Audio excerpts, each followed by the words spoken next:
Assalamualaikum warahmatullahi wabarakatuh. Perkenalkan, nama saya Wanda Faujiah dengan NPM 1921710442. Di sini saya akan mempresentasikan proposal penelitian yang telah saya buat dengan judul Peran Nahdlatul Ulama dalam Mempertahankan Kemerdekaan Indonesia. Berdasarkan latar belakang masalah ini, maka penulis ingin meneliti mengenai bagaimana peran Nahdlatul Ulama dalam mempertahankan kemerdekaan Indonesia tahun 1945.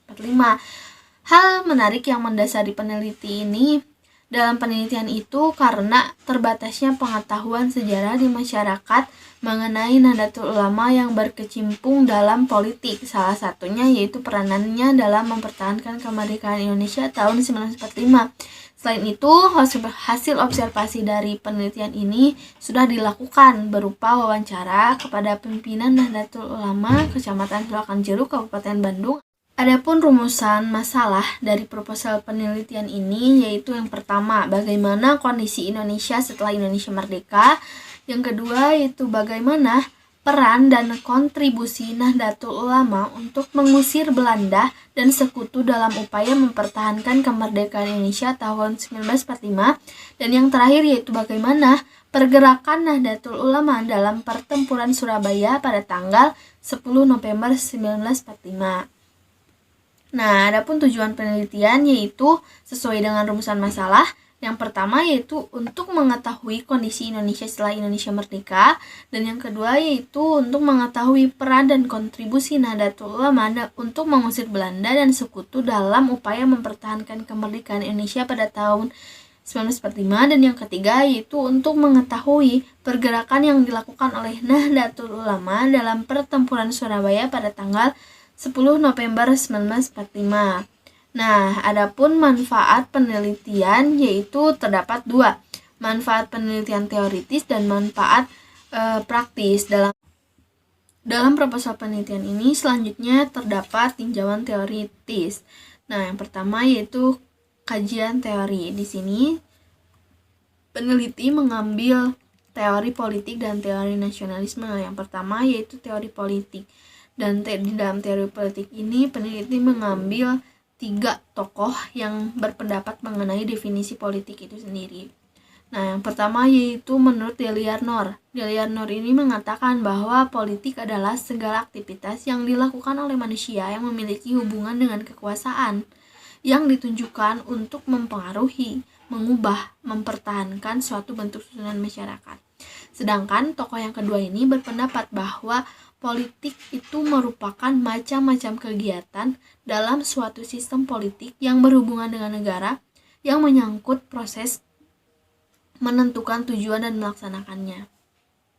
Kemudian teori yang kedua yaitu teori nasionalisme. Teori nasionalisme ini memiliki cirinya yaitu yang pertama yaitu sebagai sarana perlawanan. Maksudnya di sini nasionalisme ini sebagai sarana untuk menumbuhkan semangat perlawanan untuk mengusir para penjajah dan dominasi barat. Dan yang kedua yaitu integrasi. Maksudnya di sini integrasi ini, nasionalisme ini menjadi dasar dalam perubahan negara dengan terbentuknya integrasi di kalangan masyarakat untuk mengusir para penjajah. Dan yang ketiga yaitu ditumbuhkan oleh kaum intelektual. Maksudnya ini, nasionalisme ini ditumbuhkan oleh para pemimpin intelektual yang memiliki pengaruh positif serta komitmen dalam kemajuan. Dan yang terakhir ini terus berkembang. Maksudnya semangat nasionalisme ini akan terus berkembang di suatu negara. Dan yang kedua yaitu bentuk nasionalisme. Bentuk nasionalisme ini terdapat 6 bentuk nasionalisme. Yang pertama ini nasionalisme kewarganegaraan, yang kedua nasionalisme etnis, ketiga nasionalisme budaya, yang keempat nasionalisme romantik, dan yang kelima nasionalisme agama, dan yang terakhir itu nasionalisme kenegaraan. Dalam proposal penelitian ini yang menjadi pendukung dari teori nasionalisme ini yaitu nasionalisme kenegaraan. Selanjutnya yaitu kajian pustaka. Dalam kajian pustaka ini, penulis mengkaji mengenai 2 subbab, yaitu yang pertama Nahdlatul Ulama dalam bidang politik, Yang kedua yaitu peristiwa Surabaya. Nah, dalam Nahdlatul Ulama di bidang politik ini, Nahdlatul Ulama berperan sebagai mobilisasi rakyat Surabaya dalam mempertahankan kemerdekaan Indonesia tahun 1945. Selanjutnya yaitu kerangka konseptual. Nah, dalam sebuah penelitian perlu adanya konsep dalam membatasi dan mengarahkan topik yang akan atau yang sedang diteliti. Kerangka konseptual ini berguna untuk memberikan gambaran secara umum mengenai penelitian sehingga terbentuk kerangka berpikir yang kemudian digunakan untuk memecahkan masalah yang berkaitan dengan teori yang digunakan dalam penelitian ini. Nah, dalam metode penelitian sejarah terdapat 4 tahap. Yang pertama heuristik, yang kedua yaitu verifikasi sumber atau verifikasi atau kritik sumber. Yang ketiga yaitu interpretasi dan yang keempat yaitu historiografi. Dalam heuristik, peneliti sudah mengumpulkan beberapa sumber sekunder yang akan digunakan dalam penelitian yang terdapat buku dan jurnal-jurnal. Dan yang kedua yaitu verifikasi. Verifikasi ini adalah tahap kedua setelah peneliti melakukan pengumpulan sumber dalam penelitian sejarah. Dalam tahap ini bertujuan agar peneliti mendapat sumber yang utuh dan dapat dipercaya. Dalam tahap verifikasi ini terdapat 2 macam, yaitu kritik ekstern dan kritik intern gitu. Nah, dalam kritik ekstern ini peneliti menguji keaslian sumber dari segi kondisi fisik, baik dari segi kertasnya, tintanya, bahasanya, gaya tulisan, ungkapan kalimat, dan lain sebagainya gitu. Kritik ekstern ini biasa dilakukan dalam menguji sumber primer karena di sini peneliti baru membuat proposal, otomatis belum ada sumber primernya. Penulis ini belum melakukan kritik ekstern. Namun nanti dalam peneliti akan melakukan kritik ekstern untuk mendapatkan sumber yang bisa dipercaya kelengkapannya. Selanjutnya yaitu kritik intern. Nah, kritik intern ini merupakan kegiatan untuk menguji mengenai kebenaran dari isi sumber, apakah sumber tersebut bisa dipercaya atau tidak gitu. Dalam kritik intern ini, peneliti sudah melakukan perbandingan dengan sumber sejarah lainnya yang relevan dan penulis ini tidak menemukan kesalahan fakta dari sumber yang telah didapatkan. Dan yang tahap selanjutnya yaitu interpretasi. Nah, tahap ini merupakan verifikasi tahap setelah verifikasi. Nah, interpretasi ini sebuah kegiatan penafsiran dari sumber-sumber yang telah didapatkan. Nah, dalam interpretasi ini memiliki 2 macam, yaitu analisis dan sintesis. Nah, analisis berarti menguraikan, sedangkan sintesis berarti menyatukan. Nah, dalam tahap ini penulis menggunakan metode yakni analisis dan sintesis. Penulis menggunakan analisis untuk menguraikan bagaimana pergerakan politik yang dilakukan oleh Nahdlatul Ulama dalam mempertahankan kemerdekaan Indonesia tahun 1945 atas dasar panji Islam. Nah, yang metode analisisnya ini dilakukan penulis itu berdasarkan hasil dari metode sintesis atau kegiatan menyatukan sumber yang telah didapatkan. Metode selanjutnya yaitu historiografi. Nah, dalam historiografi ini adalah penulisan dan penyajian hasil penelitian yang terdapat 3 bagian, yaitu pengantar, hasil penelitian, dan simpulan. Nah, dalam pengantar ini, penulis mengemukakan mengenai kondisi sosial politik di Indonesia, khususnya dalam organisasi Nahdlatul Ulama.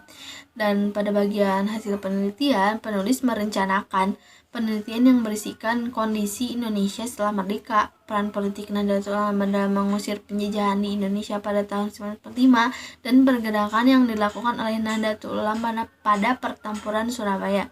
Dan yang terakhir yaitu bagian kesimpulan akan berisikan mengenai akhir dari hasil penelitian.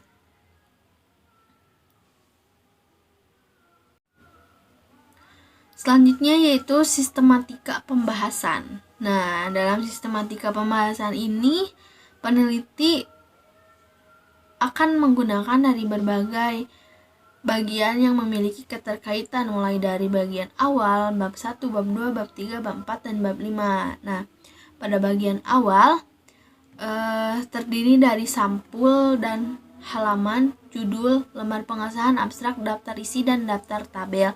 Sedangkan untuk bab 1 ini berisikan mengenai latar belakang masalah penelitian, kemudian metode rumusan masalah yang diangkat, kemudian tujuan penelitian, manfaat, tinjauan teoritis yang dibagi ke dalam 4 bagian yang terdiri dari kajian teori, kajian pustaka, hasil penelitian yang relevan, serta kerangka konseptual. Nah, adapun dalam kajian teori ini peneliti mengambil teori politik dan teori nasionalisme, sedangkan kajian pustaka ini meliputi Nahdlatul Ulama di bidang politik dan pertempuran Surabaya. Nah, setelah itu membahas metodologi sejarah yang digunakan dalam menjabarkan tahapan heuristik, kritik, sumber, interpretasi, dan historiografi. Selanjutnya yaitu untuk bab 2. Nah, bab 2 ini membahas Nahdlatul Ulama di bidang politik dalam mempertahankan kemerdekaan Indonesia tahun 1945. Nah, dalam bab 2 ini penulis akan membahas bagaimana Nahdlatul Ulama berkiprah di bidang politik dalam mempertahankan kemerdekaan Indonesia tahun 1945. Selanjutnya yaitu bab 3. Dalam bab 3 ini mengkaji mengenai pergerakan Nahdlatul Ulama dalam pertempuran Surabaya.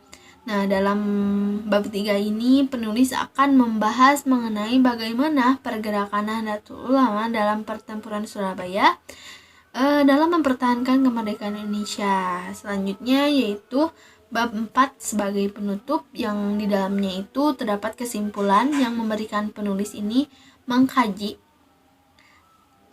mengenai apa-apa yang telah dibahas dari seluruh pembahasan hingga penerimaan saran yang dilakukan oleh penulis. Dan yang terakhir yaitu daftar pustaka atau bab 5. Pada bagian ini berisikan mengenai sumber-sumber referensi yang digunakan penulis dalam penelitian.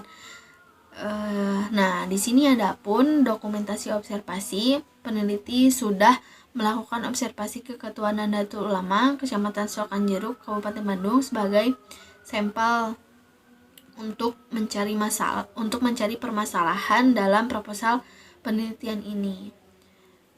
Nah, sudah selesai ya. Terima kasih. Wassalamualaikum warahmatullahi wabarakatuh.